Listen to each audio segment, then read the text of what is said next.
Hello there boys and girls, Adam Nicholas here for WhatCulture Wrestling and welcome to our most bankable source of pre-pay-per-view hits, Last Minute Rumours, where we scour the internet looking for the best and most exciting and intriguing rumours that have been reported and hook them to your veins. Now before we get started, yes, I am standing in for your personal fave and self-proclaimed stylish masturbator Adam Clery, who I very much hope has not been introducing himself in such a way over the last few days, because if you haven't heard already, he is currently on assignment in Russia, of all places. Yes, somehow the great Adam Clery has managed to convince an entire country that he's an actual intellectual man. But because he's one of the great men and didn't want you to miss his lovely face, he's decided to leave you this lovely, heartwarming video message. Hello everybody. If you're watching this, then I have been murdered.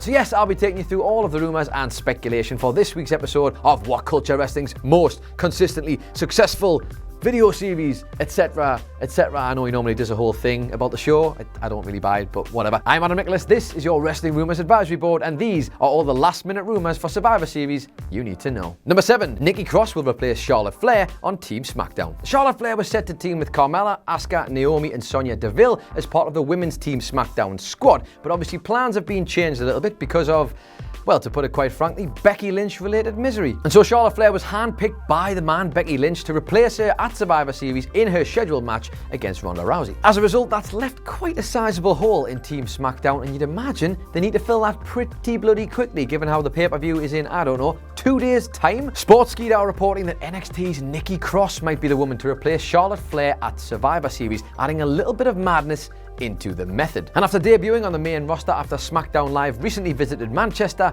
Nikki Cross is more than ready to step into the Survivor Series spotlight. Emma or Dana Brooke, Asuka or Carmella, Nikki Cross or Mandy Rose. You're not Phil. She's crazy. Superior wrestler with pale skin and dark hair, or blonde with heaving breasts? What do you think, Kevin Dunn? Mandy Rose. Number 6, Nia Jax and Tamina will attack Ronda Rousey. Now, several news sites seem to think they've got the scoop when it comes to WWE's revised plans for Charlotte Flair versus Ronda Rousey at Survivor Series, although they do kind of conflict with another rumour that we have, but more on that one shortly. But reports are plentiful that both Nia Jax and Tamina will be getting involved and having their say on the result of Sunday's match between Charlotte Flair and Ronda Rousey. Good. Excellent, that's exactly what we need. More Nia Jax, because obviously concussing and breaking the face of Becky Lynch just wasn't enough, was it? Now in fairness, cage side seats have suggested that perhaps this was meant to happen anyway before Becky got replaced by Charlotte Flair in the match. They were supposed to come down and attack Ronda Rousey regardless, which makes sense, I suppose, from a logic perspective and keeps both women strong. Nobody necessarily has to lose the match.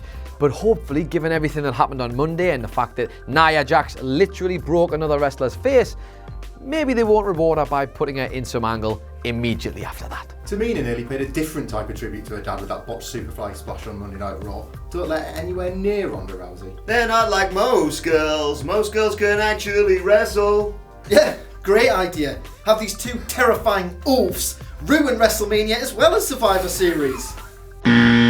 Number 5, WWE will set up 4 horsewomen versus 4 horsewomen. Becky handpicking Charlotte Flair to be her replacement in the match against Ronda Rousey might just be a little bit more deliberate than we first thought. Now yes, obviously they did the little bit on SmackDown. I wasn't a massive fan of that because really they shouldn't have been hugging it out because they've just had a blood feud. That doesn't really make sense to me. They've done some horrible things to each other. To just drop that and give her a hug, it felt a bit off-brand, especially for the champ, the man Becky Lynch, who's been such a badass over the last few weeks. But having said that, if this is the case that they're trying to set up the 4 horsewomen versus 4 horsewomen match, this might make a bit more sense. And if you believe Dave Meltzer, that's exactly what's going to happen. The Wrestling Observer Chief has been talking about the potential of a 4 horsewomen of WWE versus the 4 horsewomen of MMA for quite some time now. And while initially it was believed that perhaps that was a match that was going to actually take place at Survivor Series, that's obviously not happening, but they may well use it as the place to set that match up, and that's the next best thing. Nah, save this for the Royal Rumble and then the 8 of them can team up and try and eliminate Nia Jax.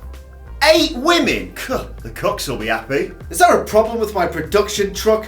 8 women in that ring and only 3 of them are blondes? What happened to you, Vince? Where are my tits, Vince?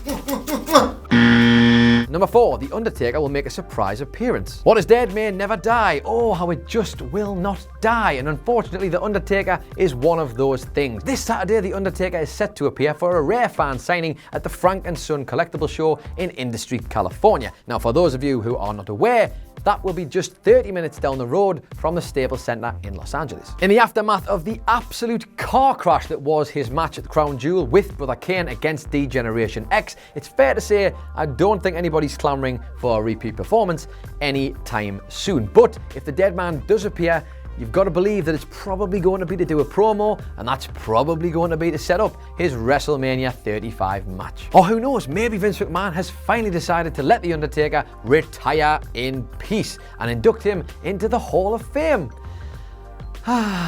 We can dream, can't we? The only thing surprising about an Undertaker appearance in 2018 is if it was actually any good. Oh, for God's sake, just die. Retire, not die. I'd rather see the gobbledygooker.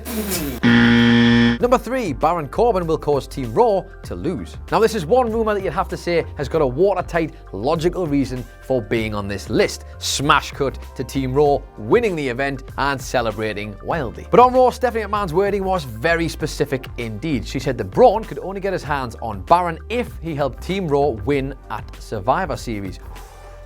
Foreshadowing. So obviously it would be in Baron Corbin's best interest to sabotage the match and have Team Raw lose at Survivor Series, but I can't really imagine Stephanie McMahon would be too happy with that. Although it might keep Baron Corbin away from the Monster Among Men for a little while, you've got to get the feeling there might just be some repercussions. The last constable is corrupt gave my laptop a virus. Baron's battering Braun.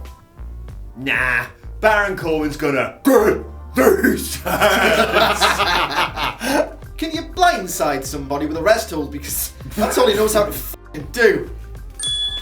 Number 2, AJ Styles will cost Daniel Bryan. So not only did Daniel Bryan win the WWE Championship on SmackDown, but he also managed to book his ticket finally for a long-awaited matchup with Brock Lesnar at Survivor Series. Now, all of that came at the expense of AJ Styles, and it's fair to say he had a bit of a bad night on Tuesday. Lost his WWE title, got kicked in the balls for the umpteenth time. God damn it, AJ, wear a cup. You have to imagine that's not going to go unpunished, and AJ Styles said as much in a tweet earlier this week where he said a receipt is coming for Daniel Bryan. From a storyline perspective, it kind of makes sense. Styles takes his revenge on Daniel Bryan by taking away from Bryan a match he's wanted for years. But the bigger thing here is that it's probably a solution to one of the bigger problems on the card. You see, they probably don't want Bryan or Brock to lose, so if Styles does interfere, it would probably give them a perfect out to keep both men looking strong and have the match either cancelled by a no disqualification or just throw it out altogether as a no contest. 3 screwy finishes in one night? Could WWE really go that far? Of course they could. Shane McMahon's the best in the world.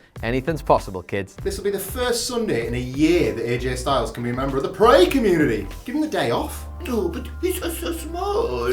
Sounds like a heel move to me. They can't all be heels, Road Dogg, you thick twat. And number 1, Shane McMahon will turn full-blown heel. Now, since this happened at WWE Crown Jewel, the Wrestling Observer have been noting that Shane McMahon's World Cup win is apparently the beginning of a very, very, very slow burn heel turn that the company have planned. You see, initially there had been talk of Shane McMahon versus Daniel Bryan at WrestleMania 35, and I guess the slow burn heel turn would lead to babyface Daniel Bryan taking on Shane McMahon, because obviously that's the match that we all wanted to see Daniel Bryan in. But since Daniel Bryan's heel turn and subsequent WWE Championship win, it seems like that's no longer on the card. So perhaps it doesn't seem like there's any reason for a slow burn heel turn to happen anymore. But apparently a heel turn is still happening. So there's a different school of thought on this one now, and it's been suggested that apparently Shane's heel turn could be triggered a little bit early as this Sunday in the traditional SmackDown versus Raw elimination match. So in order for it to be the most impactful and logical, Shane, the heel, needs to find himself a nice babyface on Team SmackDown who he can beat up and victimize. And apparently the one who's going to be put in the firing line is little old Rey Mysterio. Now, the other option for this, which is less likely but far more interesting, is that perhaps Shane's heel turn could trigger a babyface turn in the process, and that would be a turn for The Miz. So while McMahon turns heel, The Miz would turn babyface, and this could potentially lead to a series of matches between McMahon and The Miz. Turn? He's been a shithouse since before I was even born. Yeah, I suppose it does happen to every wrestler who's the best in the world. That happened. I'll be so upset if this happens that I'm gonna punch Adam Wilborn like this. You know, because he can't actually like punch People. So that's it. That's every single last minute rumour you need to know about Survivor Series. I mean, it's not, but it's everyone that we could be bothered to find. Let us know your thoughts and any we've missed in the comments down below. Don't forget to like and share. Hit the old subscribe button if you haven't already. Thank you very much to Jamie Kennedy for writing this one. That can be found on whatculture.com/WWE. And other than that, if you want some more videos, there should be some over there somewhere. I'm Adam Nicholas, and I will not see you next time.